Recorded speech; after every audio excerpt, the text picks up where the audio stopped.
Hai semuanya, kadang ada orang yang tidak banyak bicara, tidak suka tampil di depan, bahkan lebih sering terlihat menyendiri. Namun, justru dari sikap diamnya itu muncul aura yang membuat orang lain segan, bahkan takut. Diamnya bukan berarti lemah, bukan pula tanda ia tidak punya pendirian. Justru dalam diam ada kekuatan yang sulit dijelaskan dengan kata-kata. Orang seperti ini seolah menyimpan sesuatu yang tidak bisa dengan mudah ditebak, dan hal itu membuat orang lain merasa perlu menjaga sikap di hadapannya. Ia tidak perlu mengangkat suara, tidak perlu membuktikan apa-apa, cukup dengan keberadaannya saja sudah membuat sekelilingnya menaruh perhatian lebih.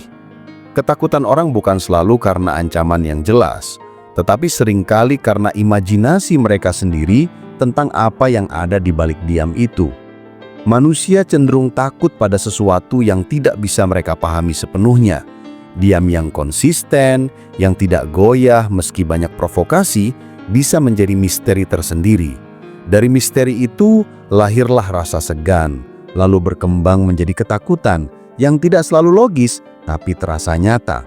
Seperti ketika seseorang masuk ke ruangan yang sunyi, lalu melihat ada satu orang yang hanya menatap tanpa bicara. Ruang itu langsung terasa berbeda, lebih berat, seolah ada yang tidak bisa dijelaskan. Orang yang diam seringkali dianggap sedang menyimpan kekuatan. Kekuatan itu bisa berupa keteguhan hati, kecerdasan, pengalaman hidup, atau bahkan sesuatu yang lebih gelap yang tidak ingin diketahui. Justru karena tidak ada yang tahu pasti, orang lain berhati-hati. Mereka lebih waspada agar tidak membuatnya tersinggung, karena mereka sadar sekali kalau orang yang tidak banyak bicara biasanya juga tidak banyak memberi peringatan. Kalau sudah tersulut, bisa jadi ledakannya jauh lebih kuat daripada mereka yang cerewet sehari-hari. Namun ketakutan itu tidak selalu bermakna negatif. Dalam banyak kasus, rasa takut bercampur hormat. Misalnya seorang guru atau pemimpin yang tidak perlu banyak bicara untuk mengatur, karena murid atau bawahannya sudah paham kalau sekali ia berkata, maka itu bukan sekedar omongan kosong. Diamnya itu adalah bentuk pengendalian diri, dan itu menimbulkan wibawa. Justru dari ketidakbiasaannya bicara, setiap kata yang keluar menjadi berharga. Orang pun menunggu dan memperhatikan, seakan-akan ia sedang menyimpan jawaban atas pertanyaan besar yang tidak bisa dipecahkan orang lain. Ada juga sisi psikologis yang menarik dari fenomena ini. Ketika seseorang diam di tengah keramaian, orang lain mulai bertanya-tanya, apa yang ia pikirkan? Apakah ia sedang menilai kita? Atau apakah ia tahu sesuatu yang kita tidak tahu? Pikiran-pikiran itu menimbulkan rasa tidak nyaman, dan dari ketidaknyamanan itulah lahirlah ketakutan. Seolah-olah diam itu adalah bentuk kekuasaan tersembunyi yang tidak bisa dihadapi dengan cara biasa. Banyak tokoh dalam sejarah atau cerita yang punya ciri ini. Mereka tidak selalu berbicara banyak, tetapi sekali mengambil sikap, semua orang berhenti. Bahkan dalam lingkaran pertemanan, ada orang yang meski jarang ikut nimbrung, sekali ia bicara semua orang langsung diam. Bukan karena suaranya keras, tapi karena orang sudah terbiasa melihat bahwa kalau ia sudah turun tangan, maka pasti ada hal penting. Diamnya itu adalah modal otoritas yang lahir bukan dari paksaan, melainkan dari konsistensi diri. Yang menarik, tidak semua orang bisa punya efek seperti itu. Ada orang diam yang justru diabaikan, dianggap tidak penting, bahkan tidak diperhatikan sama sekali. Bedanya ada pada kualitas kehadiran. Orang yang diam tapi ditakuti biasanya memiliki rekam jejak, entah dari cara ia bersikap, keputusan yang pernah ia buat, atau sekedar aura yang terbentuk dari kepribadiannya. Kehadiran yang kuat tidak perlu selalu ditunjukkan dengan kata-kata, tapi bisa dengan ketenangan, tatapan mata, atau bahkan hanya cara ia berjalan masuk ke sebuah ruangan.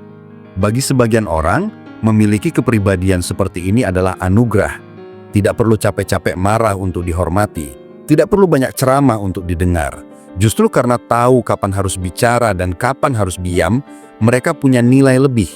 Tapi bagi orang lain, menghadapi pribadi yang seperti ini bisa sangat menantang. Mereka tidak tahu harus bersikap bagaimana, takut salah langkah, takut menyinggung tanpa sadar. Padahal seringkali orang yang diam itu tidak berniat menakut-nakuti siapapun. Hanya saja keheningan yang ia bawa terasa lebih berat daripada suara keras orang lain. Diam juga bisa menjadi bentuk perlawanan yang paling halus. Saat orang ramai berbicara, berdebat, bahkan saling teriak, ada seseorang yang memilih untuk diam. Diamnya itu bisa lebih menusuk daripada 1000 kata. Diam bisa berarti tidak setuju, tapi tidak mau repot-repot menjelaskan. Diam bisa berarti tahu lebih banyak, tapi tidak ingin membocorkan. Diam bisa menjadi tanda kontrol diri yang matang. Dan kontrol itulah yang menimbulkan rasa segan. Sebab orang akan berpikir, kalau ia bisa menahan diri sejauh itu, berarti ia punya sesuatu yang orang lain tidak punya. Rasa takut yang lahir dari diam juga berhubungan dengan pengalaman manusia sendiri. Kita tahu bahwa keheningan kadang lebih menegangkan daripada suara. Dalam film horor misalnya, bagian yang paling membuat orang cemas bukan ketika suara keras muncul, tapi ketika suasana tiba-tiba hening. Keheningan itu membuat jantung berdebar, menunggu sesuatu yang tidak pasti. Begitu juga dengan orang yang diam. Ia menghadirkan ruang kosong dalam interaksi yang tidak bisa ditebak. Ruang kosong itu justru membebani pikiran orang lain, membuat mereka merasa harus berhati-hati. Orang yang diam tapi membuat takut, sebenarnya mengajarkan kita bahwa tidak semua kekuatan harus ditunjukkan secara terang-terangan. Ada kekuatan yang justru semakin terasa ketika tidak ditampakkan. Sama seperti laut yang terlihat tenang di permukaan, tetapi menyimpan arus deras di bawahnya. Orang lain tidak bisa membaca kedalaman itu, sehingga mereka memilih untuk menghormati batas. Diam yang menimbulkan rasa takut juga bisa muncul dari cara seseorang memandang dunia. Orang yang banyak bicara biasanya lebih mudah ditebak. Mereka mengungkapkan pikirannya, memperlihatkan emosinya, dan kadang tanpa sadar membuka kelemahannya. Tetapi orang yang diam cenderung menyimpan lebih banyak di dalam dirinya.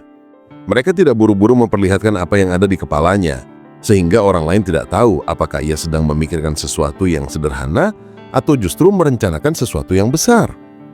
Ketidakpastian itu membuat orang lain berhati-hati, karena tidak ada yang lebih membuat cemas selain berhadapan dengan sesuatu yang tidak bisa diprediksi. Dalam kehidupan sehari-hari, kita sering menemukan orang seperti ini. Bisa jadi itu teman sekelas, rekan kerja, tetangga, atau bahkan anggota keluarga sendiri. Ia tidak banyak ikut campur dalam obrolan, tidak suka memperdebatkan hal-hal kecil. Tapi ketika ia diam, suasana jadi berbeda. Misalnya di ruang rapat, semua orang berbicara dengan bersemangat, saling adu argumen. Lalu ada satu orang yang hanya duduk, mendengarkan, dan sesekali menatap. Tanpa kata-kata, ia membuat orang lain tiba-tiba meredam suara mereka.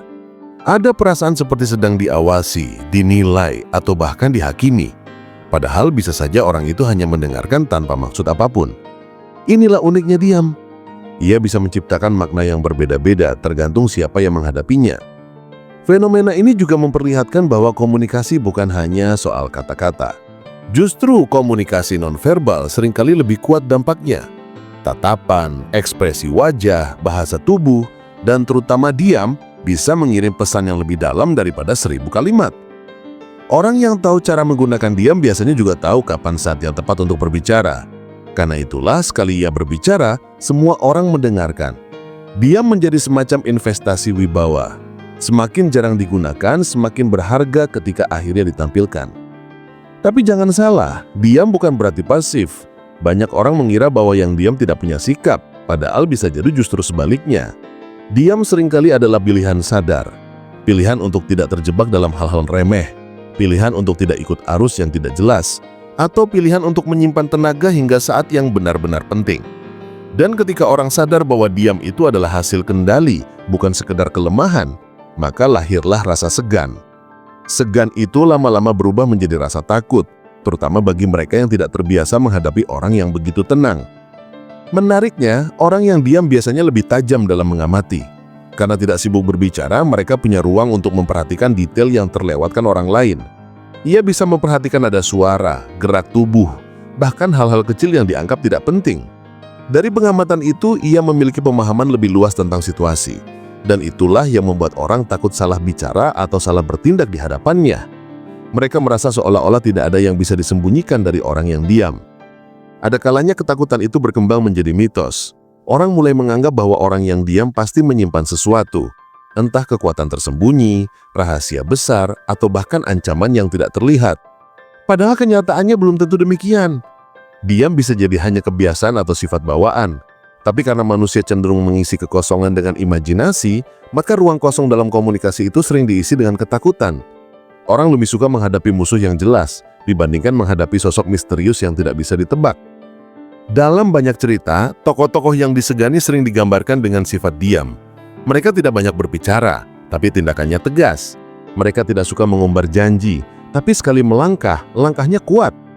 Gambaran ini sebenarnya mencerminkan kenyataan hidup, bahwa diam bisa menjadi kekuatan yang sama besar, bahkan lebih besar daripada suara keras. Orang tidak selalu takut pada ancaman langsung, tapi lebih pada kemungkinan yang tidak bisa mereka prediksi.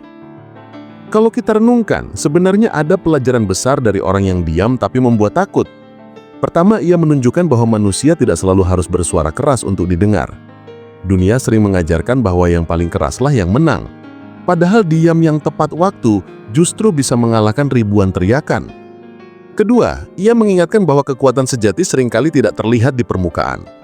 Orang yang benar-benar kuat tidak butuh pamer, karena kehadirannya saja sudah cukup untuk menciptakan pengaruh. Namun di sisi lain, kita juga perlu hati-hati agar tidak terjebak dalam ketakutan yang tidak beralasan. Tidak semua orang yang diam berbahaya, tidak semua orang yang diam sedang merencanakan sesuatu. Kadang diam hanya berarti ia tidak ingin ribut. Ia memilih ketenangan daripada konflik. Tapi rasa takut yang lahir dari imajinasi orang lain bisa saja menciptakan jarak bahkan kesalahpahaman. Inilah yang sering terjadi di lingkungan sosial. Ada orang yang dianggap angker, galak, atau berbahaya, padahal ia hanya pendiam. Orang-orang takut bukan karena ia melakukan sesuatu, tapi karena mereka tidak bisa membaca apa yang ada di dalam dirinya. Mungkin justru itulah yang membuat dia menjadi begitu kuat. Ia membiarkan orang lain menciptakan narasi mereka sendiri, dan narasi itu sering lebih menakutkan daripada kenyataan sebenarnya. Diam bukanlah kelemahan, melainkan ruang kosong yang diisi oleh imajinasi orang lain. Dan ketika imajinasi itu penuh dengan ketidakpastian, rasa takut pun lahir dengan sendirinya. Ketika seseorang memilih diam, banyak orang tidak sadar bahwa diam itu bisa menjadi strategi. Dalam pergaulan sehari-hari, orang yang sering bicara cenderung lebih mudah dipancing emosinya, lebih mudah terbaca keinginannya, dan lebih gampang ditebak langkahnya. Tapi, orang yang diam seolah menutup semua pintu itu.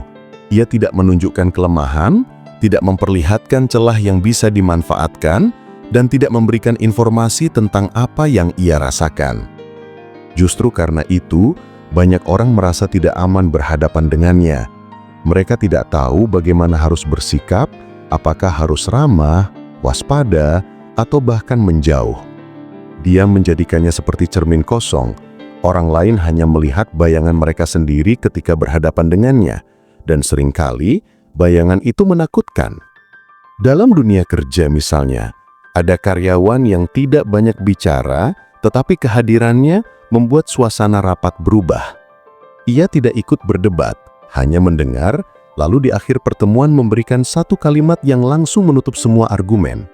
Kalimat itu biasanya sederhana, tetapi karena datang dari sosok yang jarang berbicara, maka pengaruhnya besar. Orang merasa seperti mendapat penghakiman, padahal mungkin itu hanya pendapat biasa. Kekuatannya bukan pada isinya saja, melainkan pada cara ia menjaga kata-katanya. Orang jadi takut salah di depannya, karena tahu setiap ucapannya berbobot. Hal ini juga terjadi dalam lingkup keluarga. Ada ayah atau ibu yang jarang berbicara keras. Mereka tidak pernah memarahi dengan teriakan, tidak suka mengumbar ancaman, tetapi sekali mereka menatap atau memberi isyarat, anak-anak langsung diam. Itu terjadi bukan karena anak-anak takut pada hukuman, tetapi karena sudah ada rasa segan yang tertanam. Mereka tahu bahwa diamnya orang tua itu menyimpan makna, dan jika sampai berbicara tegas, maka itu artinya situasi benar-benar serius. Kekuatan dari diam juga terasa dalam pertemanan. Di antara sekelompok teman yang ramai, biasanya ada satu orang yang lebih banyak menyimak. Ia jarang ikut bercanda, tidak banyak berkomentar, tetapi semua orang tahu ia memperhatikan. Keberadaannya membuat teman-teman lain kadang menahan diri. Mereka tidak ingin berlebihan, karena merasa diamnya itu seperti catatan yang tidak terlihat. Ada perasaan seolah-olah ia bisa menilai atau mengingat semua hal walau tanpa komentar, dan itu membuat orang berhati-hati. Di sisi lain, orang yang diam seringkali dianggap menyimpan rahasia. Karena ia tidak banyak berbicara, orang lain berasumsi bahwa ia punya sesuatu yang tidak ingin dibagikan. Asumsi itu bisa menjadi beban bagi orang di sekitarnya. Mereka bertanya-tanya, apa sebenarnya yang ia pikirkan? Apakah ia tidak suka dengan suasana? Apakah ia merasa lebih pintar? Atau justru ia tahu sesuatu yang orang lain tidak tahu? Pertanyaan-pertanyaan ini muncul bukan karena orang itu benar-benar punya rahasia, melainkan karena diam selalu menimbulkan ruang kosong, dan ruang kosong itu diisi oleh imajinasi orang lain. Diam juga seringkali lebih efektif daripada ancaman. Misalnya, dalam sebuah konflik, orang-orang berteriak saling menuding. Lalu ada satu orang yang hanya menatap dan tidak berkata apapun. Justru orang yang diam inilah yang paling ditakuti, karena semua orang tidak tahu apa yang akan ia lakukan. Mungkin ia akan pergi, mungkin ia akan marah besar, atau mungkin ia sedang menyusun rencana. Ketidakpastian itu jauh lebih menekan daripada ancaman yang jelas. Ancaman bisa dihadapi karena kita tahu apa bentuknya, tetapi diam membuat orang tidak bisa menyiapkan pertahanan. Kalau kita lihat dari sisi psikologi, diam memiliki efek dominasi sosial. Orang yang diam seolah memberi pesan bahwa ia tidak perlu membuktikan dirinya dengan kata-kata. Ia sudah cukup percaya diri untuk tidak harus selalu didengar. Itu membuat orang lain merasa ia berada di atas. Dalam interaksi sosial, orang yang bisa tenang di tengah keramaian biasanya lebih terlihat kuat. Sebab orang yang terlalu banyak bicara sering dianggap sedang berusaha meyakinkan diri sendiri, sedangkan orang yang diam terlihat sudah yakin tanpa perlu berkata-kata. Tapi tentu saja, diam bukan tanpa resiko. Kadang orang yang diam bisa disalahpahami. Ia dianggap sombong, dingin, atau tidak peduli. Padahal sebenarnya ia hanya merasa tidak perlu banyak bicara. Kesalahpahaman ini sering menimbulkan jarak sosial. Orang-orang enggan mendekat karena takut salah, dan lama-lama terbentuklah citra menakutkan yang mungkin ia tidak pernah maksudkan. Ironisnya, semakin ia diam, semakin orang lain menciptakan cerita di kepala mereka sendiri. Semakin ia jarang bersuara, semakin banyak spekulasi tentang dirinya. Namun tidak bisa dipungkiri bahwa dia memiliki daya yang kuat untuk menciptakan wibawa. Dalam budaya tertentu, orang yang banyak bicara dianggap kurang berwibawa, sedangkan orang yang bisa menahan diri dianggap bijak. Dia menunjukkan penguasaan diri. Orang yang mampu menahan kata-katanya dianggap lebih matang karena ia tidak terburu-buru. Dan dari sanalah muncul rasa hormat bercampur takut. Orang tidak ingin membuatnya kecewa, karena mereka tahu sekali kecewa itu ditunjukkan, dampaknya jauh lebih berat daripada 1000 marahan. Kalau kita coba refleksikan, banyak situasi dalam hidup yang membuktikan bahwa diam bisa lebih menakutkan daripada suara. Saat kita ditegur dengan teriakan, mungkin kita akan melawan. Tapi ketika seseorang hanya menatap kita diam-diam, tanpa berkata apapun, justru itu lebih membuat kita gelisah. Pikiran kita mulai menebak-nebak, membayangkan hal-hal buruk, dan merasa bersalah sendiri.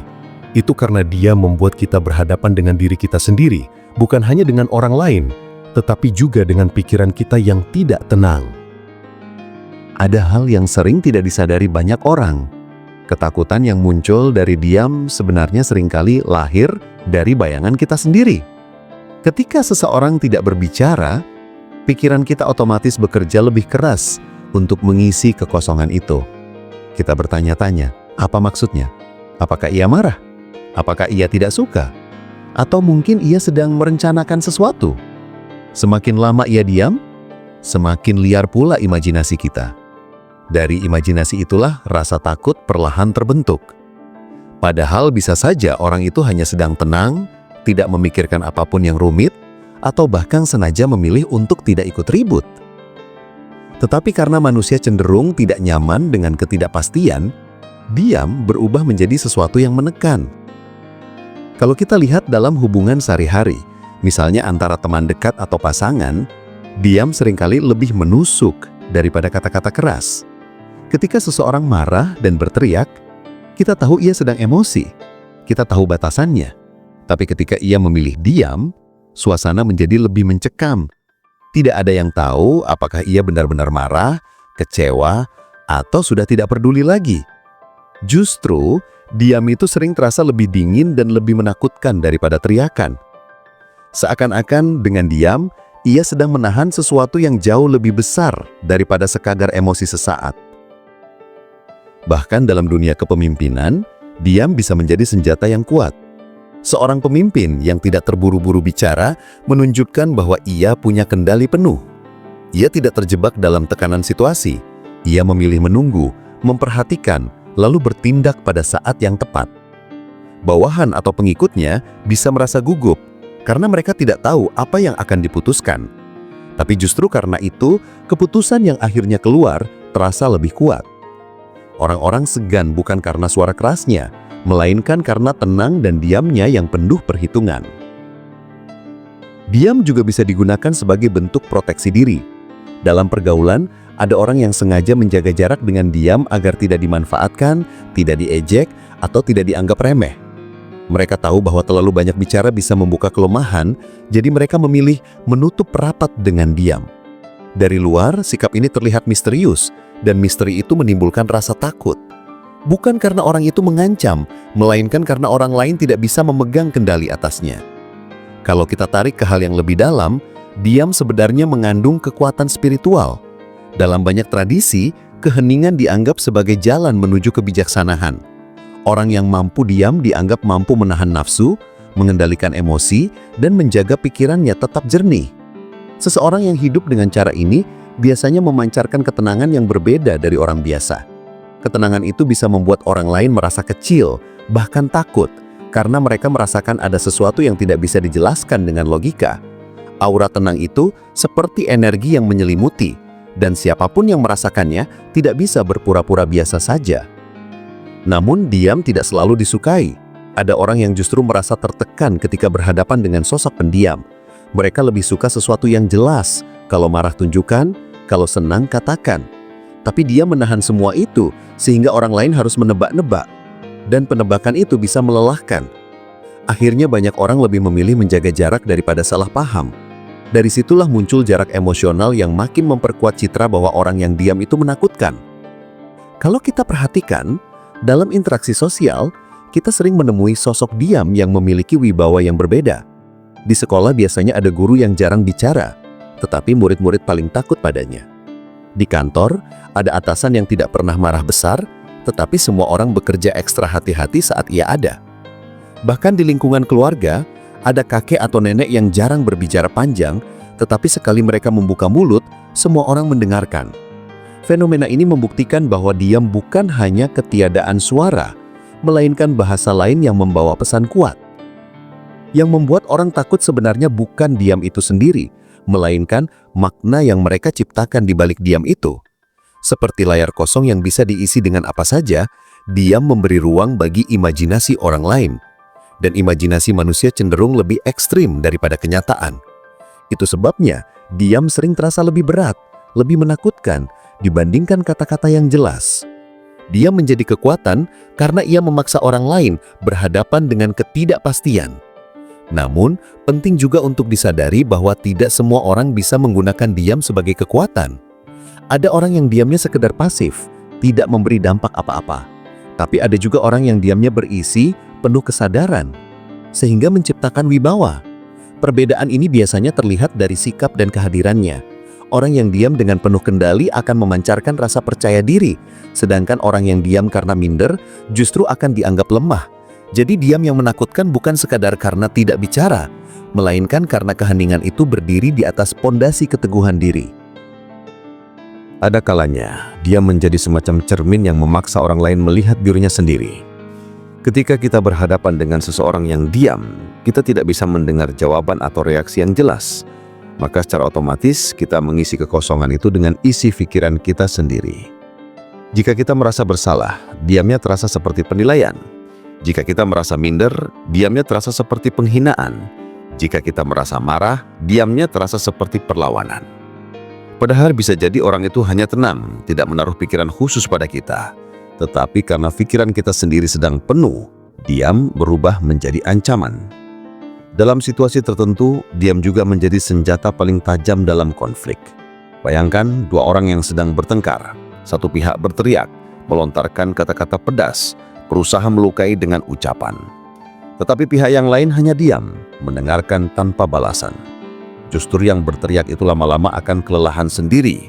Ia merasa kata-katanya tidak mempan, bahkan mungkin semakin frustrasi karena tidak ada reaksi. Diam dalam hal ini menjadi semacam tameng, sekaligus serangan balik yang halus. Orang yang memilih diam menunjukkan bahwa ia tidak bisa diprovokasi dengan mudah. Dan itulah yang menakutkan, karena lawannya tidak tahu harus menyerang dengan cara apa lagi.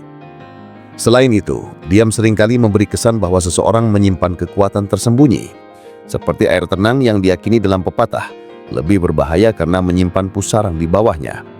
Kita tidak pernah tahu seberapa jauh kedalaman orang yang diam, seberapa banyak yang dia tahu, atau seberapa kuat ia bisa bereaksi jika batasnya dilanggar. Ketidakpastian inilah yang menimbulkan rasa takut. Orang lebih memilih tidak mengganggunya karena tidak ingin mengambil resiko. Mereka tidak ingin menjadi orang pertama yang memicu sesuatu yang tidak bisa diprediksi. Yang menarik, orang yang diam juga sering lebih dihormati secara alami. Banyak orang merasa lebih nyaman mendengarkan orang yang berbicara sedikit tapi jelas daripada mendengar orang yang bicara banyak tanpa isi. Dia membuat kata-kata lebih jarang keluar, tapi justru itu yang membuatnya berharga. Setiap kalimat yang akhirnya diucapkan dianggap penting. Tidak ada yang berani mengabaikan karena mereka tahu orang itu tidak bicara sembarangan. Dan rasa hormat ini sering bercampur dengan rasa takut karena orang tidak ingin berada di sisi yang salah ketika ia akhirnya membuka mulut. Kita juga bisa melihat bagaimana diam bisa menciptakan aura dalam budaya populer. Banyak karakter dalam film atau cerita yang digambarkan tidak banyak bicara, tapi justru itulah yang membuatnya berkesan. Mereka berjalan dengan tenang, jarang tersenyum, bicara seperlunya, tapi setiap tindakannya meninggalkan kesan mendalam. Karakter seperti ini sering lebih diingat daripada mereka yang banyak bicara. Sebab diam ketika dibarengi dengan sikap yang kuat menciptakan kesan misterius, sekaligus menakutkan. Namun kalau dipikir lebih jauh, diam yang menakutkan itu sebenarnya hanya salah satu sisi dari diam. Ada juga diam yang menenangkan, yang justru membuat orang merasa aman. Diam yang lahir dari ketulusan, bukan dari jarak atau ancaman. Bedanya ada pada niat dan sikap yang memancar. Orang yang diam dengan penuh damai biasanya membawa rasa tenteram. Sedangkan orang yang diam dengan penuh kendali dan jarak lebih cenderung menimbulkan rasa segan bercampur takut. Jadi sebenarnya diam itu netral. Dialah manusia yang memberi makna pada diam dan manusia lain yang menafsirkan makna itu sesuai kondisi batin mereka sendiri. Kalau kita renungkan, ada pelajaran penting dari fenomena ini. Kadang kita terlalu sibuk berbicara, berusaha meyakinkan, membuktikan diri, hingga lupa bahwa diam juga bisa menjadi bahasa yang sangat kuat. Orang yang bisa menguasai diam sebenarnya sedang menguasai dirinya. Ia tidak terikat pada dorongan untuk selalu didengar. Ia tahu kapan harus berbicara, kapan harus menahan diri, dan kapan harus membiarkan orang lain mengisi kekosongan dengan pikiran mereka sendiri.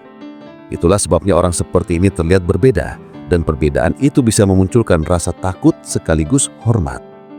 Diam juga seringkali memberi ruang pada hal-hal yang tidak bisa ditangkap dengan kata-kata. Dalam diam, orang bisa merasakan energi, suasana, dan kehadiran yang sulit dijelaskan. Karena itu banyak orang merasa tertekan ketika ada sosok diam di dekat mereka. Mereka tidak bisa menebak, tidak bisa mengendalikan, dan akhirnya memilih untuk berhati-hati. Padahal sesungguhnya diam hanyalah keheningan. Tetapi karena kita terbiasa hidup dengan kebisingan, keheningan itu justru terasa asing, bahkan menakutkan. Jika kita melihat lebih dalam, diam yang menimbulkan rasa takut bukanlah sekadar kebiasaan atau karakter bawaan. Diam itu terbentuk dari kesadaran diri, dari pilihan untuk tidak terburu-buru membalas, tidak gampang terprovokasi, dan tidak merasa perlu selalu mengungkapkan segalanya. Orang yang bisa menjaga diamnya biasanya adalah orang yang sudah terbiasa menghadapi banyak hal. Mereka tahu bahwa kata-kata seringkali hanya menambah keributan, sedangkan diam bisa menjaga martabat. Mereka sadar bahwa diam dapat menjadi benteng terakhir yang melindungi harga diri sekaligus menunjukkan kekuatan batin. Ketika orang lain ribut, orang yang diam justru semakin terlihat berbeda. Perbedaannya itulah yang menciptakan aura kuat di sekelilingnya. Orang yang diam seolah memiliki dunianya sendiri, tidak bisa diganggu oleh hiruk-pikuk luar, dan justru karena tidak bisa disentuh dengan mudah, ia jadi terlihat misterius. Misteri inilah yang membuat orang segan. Mereka takut mendekat terlalu jauh karena tidak tahu apa yang akan mereka temukan. Dalam diam, terkandung jarak, dan jarak itu membuat orang lain berhati-hati.